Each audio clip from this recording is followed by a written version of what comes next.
Buddy, it's time once again for Closing the Wealth Gap. The one show, maybe the only show that shows you how to close the wealth gap in your own life. With the man who's done it for many, our wealth coach himself, Tyrone French. Hey, Tyrone. Hey, everybody. Welcome to another episode of Closing the Wealth Gap. I'm your host, Tyrone French. And, today we're going to have a really good show for you. But before I get into the topic of the show, just let me say thank you for tuning in. We really appreciate you listening to this content. What I'd like for you to do, if you have any questions, you can always email me at coach@tyronefrench.com. That's coach@tyronefrench.com. Or go to my website and check out tyronefrench.coach. There's a lot of information on there, a lot of free information, a lot of articles, a lot of calculators. And we have a financial wellness system, again, absolutely free, world-class financial plan. Check it out. And I'm going to bring in the star of the show, the man of the hour. Oh, I don't know about that. Mr. Paul Roberts. How are you? How you Hey, doing, I'm buddy? off camera today. Normally, because you were at your office, but I've convinced you to come down and do it here. Yes. And I'm in another part of the studio, so it's hard for me to be on camera at the same time. So I'll be the voice of the audience, just talking. And Well, I love this. I love this facility. I mean, I mind do driving. too. I mean, I live in Long Beach, but I drive down to Irvine, California. We're on the campus of Irvine, California. It's a nice drive. It's a beautiful venue, and I'm going to do this more often. Just come in. I think you should. I don't know why it's blinking. The screen's been blinking behind you here, but we'll deal. We'll consider that a warning sign. Okay. Warning. There's information ahead here. Are you going to put on your information overload? You're going to put on. Yeah, I think it is. Are you going to put on your what do we call it? I call it your Nostradamus cap. Your prognosticator. You're looking to the future here. Your take on where we're headed. Is that where we're headed today? A lot of people are telling me, I'm batting 1,000 when we come to these predictions. But I just read the tea leaves, Paul, and I'm a student of history. And, like I said, history, they say history doesn't rhyme, but it repeats. Yeah. And I just see, just like back in the late 80s, early 90s, and you had the advent where people started getting into the internet. And having websites and all these .com companies were popping up. Well, we're in the same cycle right now when it comes to artificial intelligence or AI. It feels like it. It feels like everybody's rushing. Suddenly my inbox is filled with everybody's got some pitch about AI these days. AI is going to the Screen Actors Guild as we speak and the Writers Guild. For the first time in 40, 50 years have both gone on a strike. And one of the things they're worried about is artificial intelligence replacing screenwriters and maybe even doing dialogue or others. They're not sure what the robots are going to do, but are they going to get rid of acting jobs and writing jobs? Well, they should be worried. They should be worried. And here's why. Even I got an email this morning, or actually a couple of days ago, from Apple as far as iPhone. Right. And saying they had, now you have Chat GPT on iPhone. And so I started messing with it. I put it on my phone, and it was like, well, is artificial intelligence, is it real? Mm-hmm. And it answered the question, and it shocked me, and basically what it was saying is like, not right now. It's a thing right now, but stay tuned. Stay tuned. And I was, it kind of floored me. Because again, it was like it had a sense of humor. It's like, I can't really say that I'm real. That's funny. But they got these supercomputers coming out now. What do you call them? Quantum computers. Quantum computers. Yeah, because what little I understand about quantum computing is that it can do more than one thing at a time. So it can do maybe two things at a time, and that's been a big breakthrough of computers like anything. Not just two things at a time, multiple things at a time. Yeah, right. So a computer as fast as it can go, it still only does one calculation. It calculates this. 0 and 1, 0 and 1. That's all it does. It's a real fast sequence of one at a time. But if you can do two things at a time, if you can think three things or a million things at a time, wow, the multiplication that has. It's kind of like a leap between DC and AC current. There you go. DC was limited. AC was universal. Same thing with computers. When I look at computing power, it's the difference between ones and zeros, or let's say electronics. Right. You have a a series circuit, and you have a parallel circuit. So quantum computers are going to be like that parallel circuit where it just multiplies itself. Yeah. And so now you link that with artificial intelligence, and you link it with these robots. Give you an example. I was watching LinkedIn this morning, and it's one of these influencers that happened to pop into Panera Bread and made a video saying, hey, look, the people are gone. And so now you line up, and there's a station where you punch in your order, and there's minimum people in the background that's filling those orders. Yeah. Unbelievable. There was a burger shop somewhere in Orange County. I don't know if it survived the pandemic, but it was they were trying to get us to do a story on it, and it had robot burger flippers, or whatever you call it. The Yes. people, cooks. And so it was a little machine, and it flipped the burgers over and did it. There was no fry cook in the back. Without the attitude. Yeah. Without getting sick, without calling in sick, Yeah. without family emergencies and things like that. And I go back to that movie on Top Gun, and for me, this is the philosophy of the show. When the admiral, 2-star admiral, was telling Tom, Maverick, Right. the end is near. Yeah. For old breed like you guys For you here. pilots, yeah, we have drones now. We don't have to feed them. We don't have to worry about them getting enough sleep. We don't have to worry about them drinking before they fly. Yeah. So he was like, Maverick, the end is near. You're a dinosaur. Yeah. And Maverick looked at him. He said, yeah, maybe so, but not today. Not today. So that's the hope. Not AI is coming, and it's going to take over many industries, but not today. This is the opportunity where you need to prepare yourself to make sure that you don't become obsolete. Will it give everybody unlimited information power? Because now these robots will go and scrape the internet for you and find all the data that you couldn't find. And does it replace financial planners? But does it replace all sorts of advisors? Because now the robot will go tell you, write a report for you. And right now it has access to data, but it doesn't have access to the internet. And when it becomes, for me, when it gets access to the internet, that's when it becomes autonomous, and that's when it becomes self-governing. And that's when you get to the point where it could really take a life of its own. And it may do, based on its computing power, it may say, you know what, human beings are Oh, great. are the problem. That's it. Well, that's, you're laughing, but Elon Musk has said stuff like that, like maybe if this is really not a good thing, we're creating our own demise. We're going to build the machines like all these horror movies that will take over the world here. So to touch on what you mentioned about, will it take over financial planning or coaching? I can't see where it's going to take it over completely, but I can see where it will. You'll get to the point where you don't have to worry about a sales process. You don't have to worry about a sales cycle or the financial planning cycle.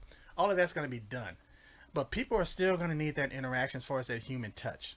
And somebody's got to make sense of the data. Somebody still has to analyze. Somebody still has to predict. Or somebody has to make it make sense to you. Yeah, that's the connection. Connect the dots. You can Yes. write a report for me, and I say, okay, great, I got all the details now, but I still don't know what to do. Is it going this way or is it going this way? You gave me the indicators, you gave me the trends, you gave me the data, but I still need somebody to interpret the tea leaves. Even driving into the studio today, and I'm using my navigation, and when I'm on Bice and I'm getting ready to turn on to California, and my GPS is telling me to make a legal U-turn. Make a legal U-turn. Turn around. I knew exactly where I was going. I knew where the building was. Right. But my navigation was telling me to make a U-turn. So Little guess what I did? confused, right. I disconnected it because I knew where I was going. Yeah, right. Imagine you're dependent on this system and you don't have a clue where you're going. Imagine you don't have a steering wheel. Maybe the machine's just fully autonomous. There are ones driving around campus. I saw one the other day. I don't know which department here is experimenting, but you see them, Right. and they pull up and they have the giant globe on the top of the thing, which is the autonomous. Yeah, they're doing the mapping. Yeah. Right. And you can see, and you look in, there's nobody driving, and it pulls up next to you. But my point is that these things are not flawless. No. They're not. So again, if you don't have the information and you're depending on this system to do 100% of the calculating or the work for you, and all of a sudden it miscalculates something, you may find yourself in a situation where you didn't think you were going to be financially. Because again, you put all of your financial resources into the hand of this AI, and all of a sudden one day it just crashes and you're out of luck. and you're not going to have. I mean, we live in a new economy. I call it's a gig economy. If you don't think so, just Google what the new gig economy is. Yeah. And in this economy, you're on your own. That's the number one rule. You have to figure it out for yourself. It really is it, isn't it? You're really on your own. It's up to you. I was talking about this the other day. You know, the number of things I've had to take on and figure out how to do, how to connect things, how to fix things, how to run things, how to do things. In the old days, somebody did it for me. But now in the gig economy, you know, I got to learn, I got to be my own plumber. I got to be my own electrician. I got to be my own financial planner. I got to be my own doctor in many cases, because I only get a couple minutes with the doctor. That's what we were talking about it. And so I've got to take control of all these things. And I don't know that I'm prepared to take control of all these. I don't know that I understand all these things well enough to make decisions about them. Well, here's the philosophy in the 21st century. Adapt or die. Yeah. Right. Thanks. You're gonna sink or you're gonna swim. Thanks. Or you're gonna use what's called organized effort, which is the definition of power, where you're gonna use a lot of synergy and you're gonna start having other people or other systems to do the things that you just can't do. Your team. Your team. You're going to be able to leverage people and ad hoc teams, or maybe permanent teams you put together on the fly to help do something, or help teams that you have in place all the time to help advise you. I think we're always going to need advice. I don't think the machines, I can't imagine in our lifetime, are going to get smart enough to predict. Maybe not predict is right. They're going to mathematically guess. Analyze. But somebody's still got to look at it and connect the dots and say, you know, this is happening over here and this is happening over here. What am I missing? Well, the connection, this is where the opportunity is. This is where the problem's going to be, because this is happening in one part of the world. This is happening in another part of the world. This is happening in one part of the economy. Somebody's still got to tie it all together. But this is what I see, just based on reading the tea leaves and seeing the pebbles and the step-by-step progressions.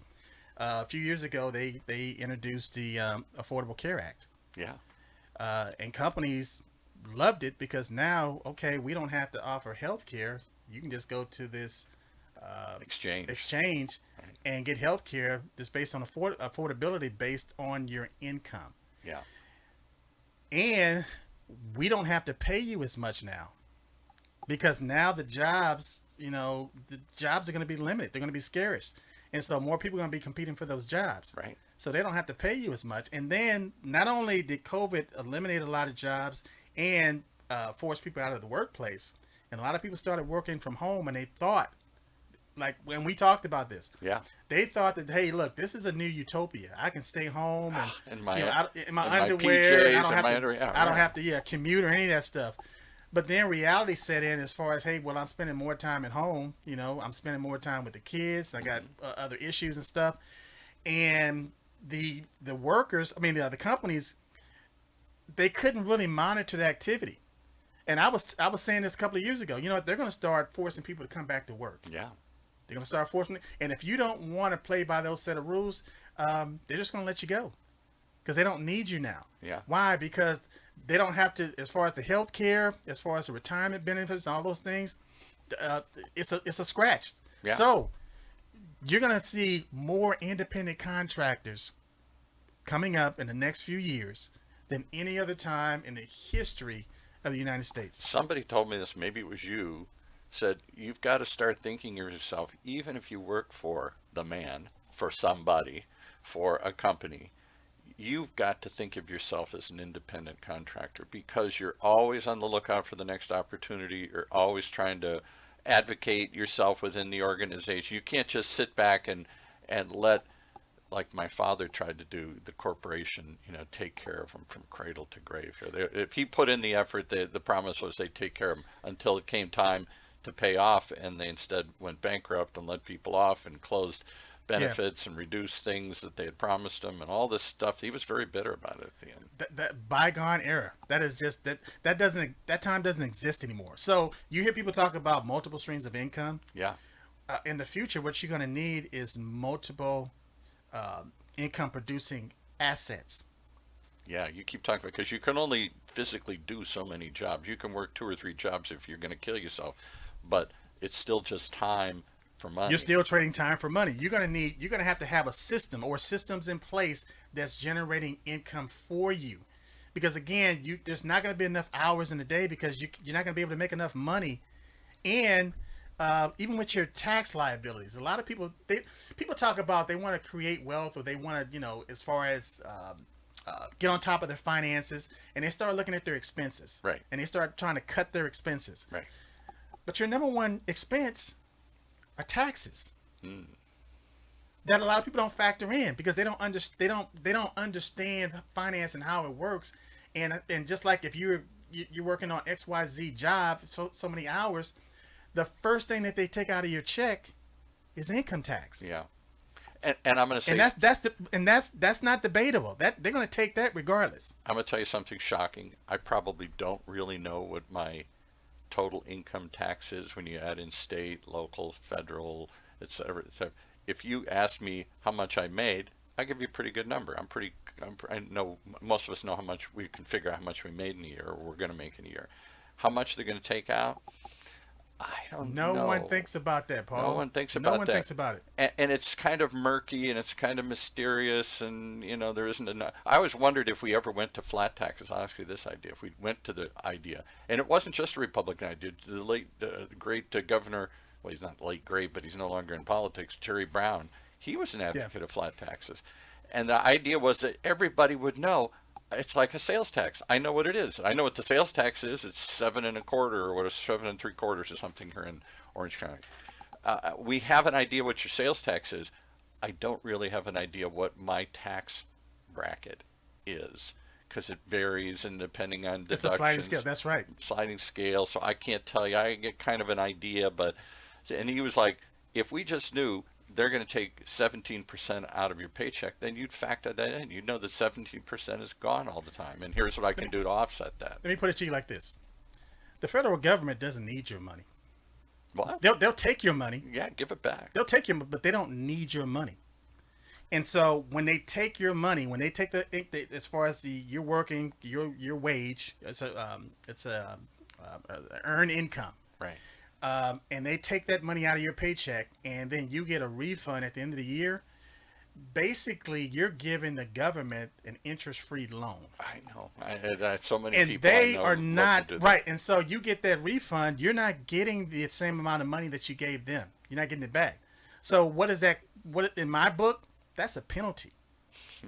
And yet everybody's so excited. How much are you getting back? Your refund? Oh boy, I scored. I'm getting it back a big refund. I was like, no, you did. You just gave them too much, and they played with it and used it, and then gave it back to you with no interest. So what if you did the math? You understood what the sliding scale was based on income brackets and your tax liabilities, and you worked your W-2 to whereas you were just giving the government a minimum. And at the end of the year, let's say you owed them $100, $200, right. $300, $400.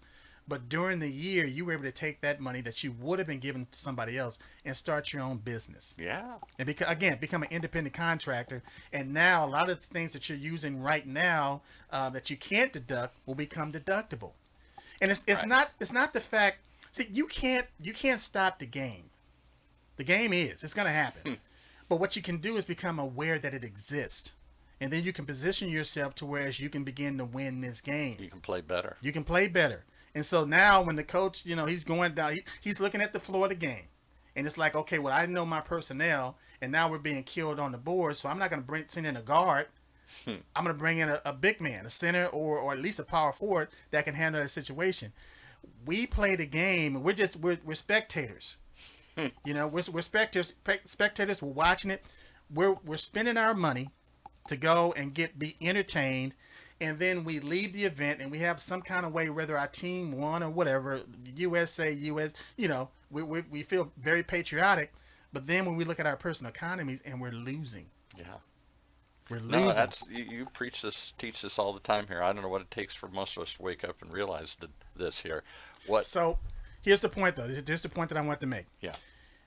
Just like with the ACA, and that was introduced, and a lot of people kind of balked about it. But then when the Republicans said, and again, I'm not talking about Affordable Care Act for those that are saying what's the ACA. Yeah. I'm not talking whether a Democrat, whether a Republican. I'm not taking a political position here. What I'm saying is that when it first came out, just like with Social Security and FDR, right, people balked against it. Oh. Huge. But try to take Social Security away from people today. Yeah. You could be a MAGA. You could be a rabid MAGA. And nobody's talking, even on the Republican side, they've given up the idea that they're going to replace it. They never had a thing they were going to replace it with. They never had anything to replace the Affordable Care Act with. That was just the mantra that they needed. We'll get rid of it, then we'll figure out something better. That was the promise of everybody here. And it's still here. Yeah. So the next step is a universal income. I was going to wonder if you're going to go there. It's floated around by a couple of fringe politicians, some not so fringe politicians, and this idea that maybe you get at a base, there's a base income that everybody's assured to get that's enough to survive. That's a pretty radical idea. That's not just welfare. That's an income. Social Security was radical. Yeah. The Affordable Care Act was radical. Medicare was radical. Medicare was radical. Medicaid, radical. Right. But I'm not going to say the problem. The issue is once you give the American people a benefit, and they begin to use that benefit, and they get used to it, it is hard to take it back. Hard to take it back. Absolutely. So there's a perfect storm, or the planet, all the planets are aligning, and we're getting to the point where the advent of that universal income is going to be a reality for a lot of people. As a matter of fact, they're already looking at it. I mean, some states are already, some cities are already implementing it. Yeah, some cities in California. So what's my point? You can't live off of that. But why not take that benefit and educate yourself, and now you have capital. You got working capital to start your own business on the side. Yeah. And now you can turn it 100%, 203, 500%. For me, I have friends that are in, they're heavily invested in the stock market. They love the stock market. I mean, this has been the biggest boom in the stock market. Yeah, for 10 years or something. Yes. And again, I don't have a problem with that, but the average stock market return is around 15% over a 10-year period. And analysts will tell you that. And they can tell you what it did in the past, but they cannot predict future returns. No.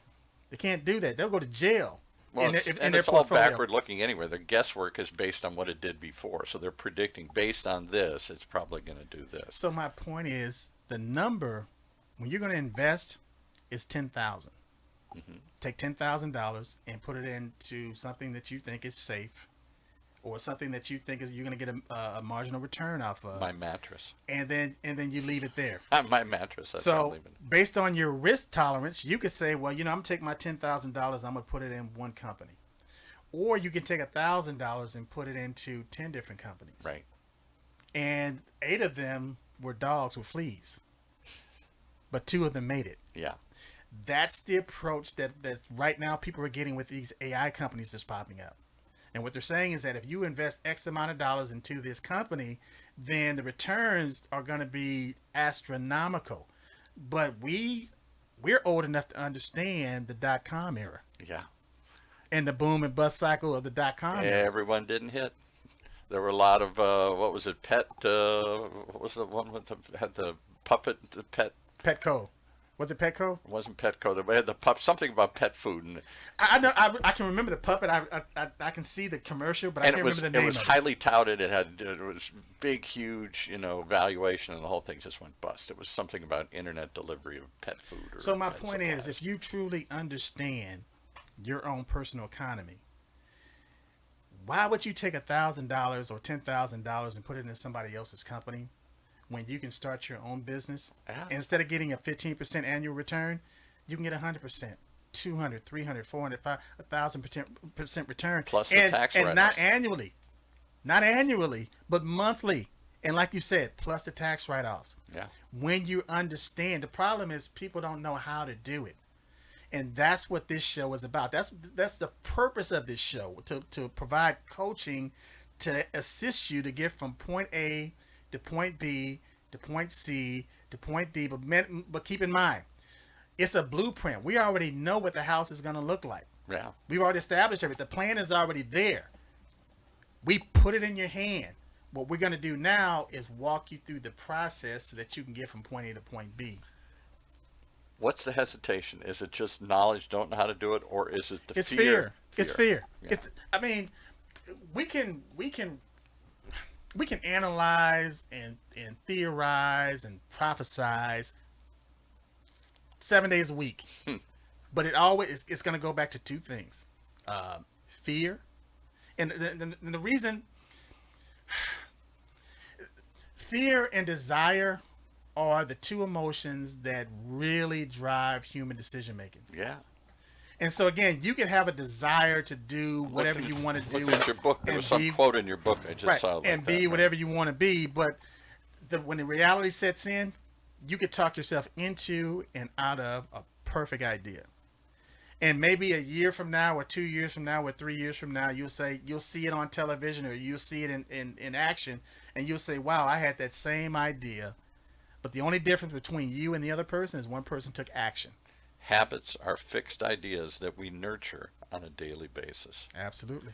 And purpose and faith attracts. Fear and doubt repels. Yeah. Repels. So says Closing the Wealth Gap by Tyrone French. Well, you're one step ahead of us again here. AI is suddenly, you come in today and you say, I'm going to talk about AI. I said, that's ironic because all of a sudden AI is everywhere. Everybody's talking about AI. And I'm seeing things in my email box, how to profit from AI, how to adapt to AI. The workers in the film industry have walked out fearing about AI. Let's get this out on the table right now. What are you going to use robots for, and what are you not going to use them for? And all I hear is a lot of fear about robots replacing us. That's right. Fear. The fear. So there's a fear factor that people have to deal with, because wealth or even financial security is not something that happens from the outside in. It doesn't matter what's going on in the economy. It's everything based on what's going on from the inside out. And that's what this show is trying to teach people, as far as, to be able to have a coach and to somebody to help you to start the process and to be with you every step of the way of the process. And then once you begin to see the improvement and the changes, I'll give you an example, like somebody going to the gym. And they first go in there. First of all, they don't want to go into the gym because everybody in the gym looks great. Yeah. Okay? Isn't that the truth? You haven't worked out in 10 years. Isn't that the truth? Right. So you have to convince yourself. You got to motivate yourself just to get into the gym. And then once you get there, a good coach is going to say, don't focus on anybody else in here. I don't want you looking at her. I don't want you looking at him. We're going to focus on your goals. We're going to put a plan in place for you. Yeah. And then once you begin to work that plan, you're going to have some pain. You're going to have some days where you're going to, some stiff muscles and stuff like that. But you need to keep going. That's because you need to be consistent. Now, see, you had the communication to yourself saying that, okay, or your personal dialogue, okay, I'm going to do this. Then all of a sudden you made the commitment to say, okay, I'm going to go to the gym and I'm going to sign up for this program, and I'm going to have a coach to help me along the way. That's step 2.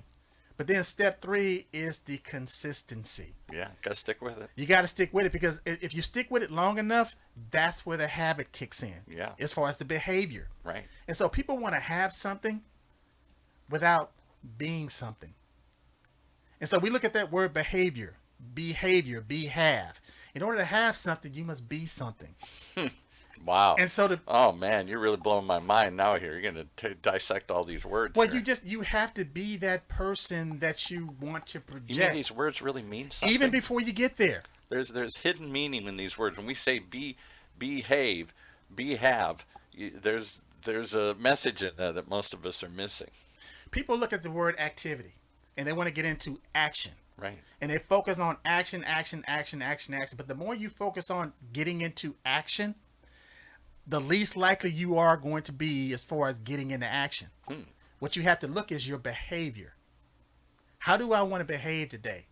Not how do I want to act, but how do I want to behave? And yeah, it's a play on words, but one has more power. One behavior, if you focus on behavior, psychologists will tell you, based on even somebody being having a cue and having it being triggered, and then focus on a behavior to get the result. They're not talking about action and activity. They're talking about behavior. Wow. All right, I can only take so much of this in one setting here. I can only, my mind can only wrap myself around so much of the screen keeps blinking behind you saying, pay attention Oh, here. it's just letting me know that we're on air. That's all. Exactly. So the behavior that I want you to get into is become a part of this system, become a part of this community, become a part of this family. You can reach me, just coach at tyronefrench.com. Go to the website, which is tyronefrench.coach. I made it as simple as possible. And then look at some of the things that's based. Look at your desire and say, okay, I'm communicating. I'm listening to this podcast and I'm digesting this information. And then what I'm doing is I'm going to make a commitment to getting this information now, taking it one step further. And I'm going to change my behavior. Mm-hmm. Knowing that if I change my behavior, the result is going to change. I might have something. So here's the point. Looking at AI and knowing that AI is going to limit a lot of people's purchasing power in the future. Replace jobs, replacing jobs, and just robust. Matter of fact, AI is going to be positioning itself with these robots to even replace your girlfriend, wives. Wow. All right. And again, people are already in a position to even if you look at like dating statistics, people are not dating the way they used to. They're not having kids the way they used to. Yeah, they're not in those relationships that they used to have. And they're on the computer. They're on the computers and they're playing video games and stuff like that. With AI, it's going to be so much easier to connect with an artificial intelligence than to deal with somebody human. Yeah.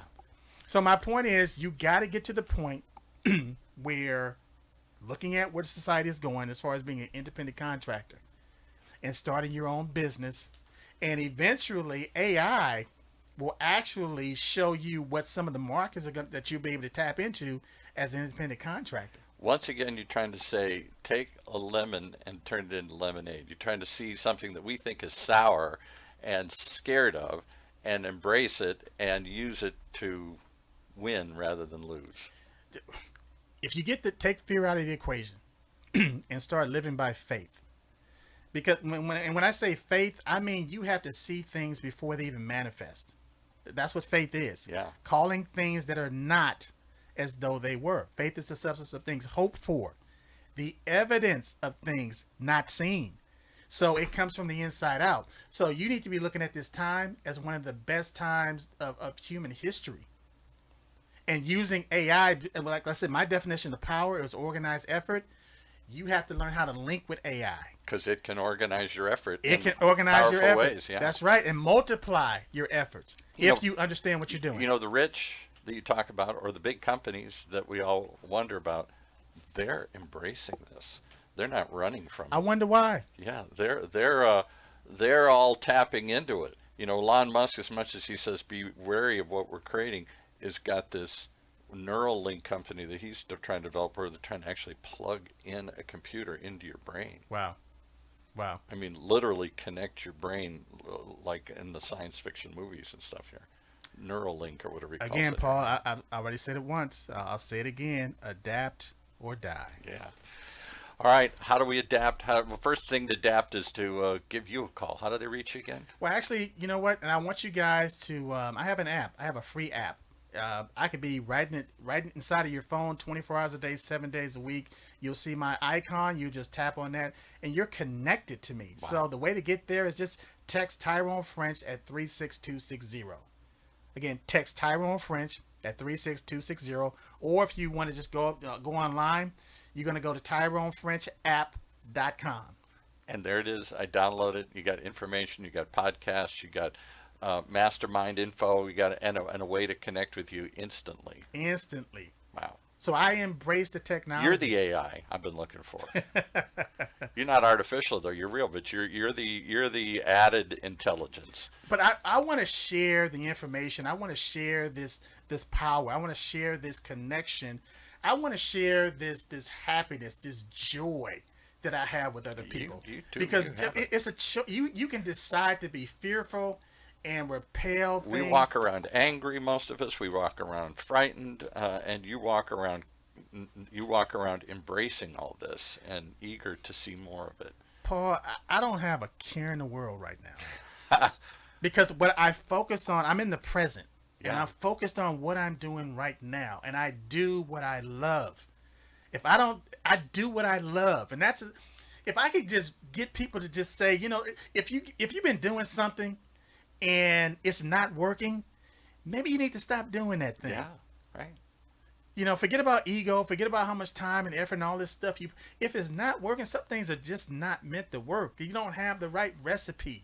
You don't have the right formula. You don't have enough information or enough knowledge to make it work. It doesn't mean that it's not for you. It's just the result is telling you you're missing something.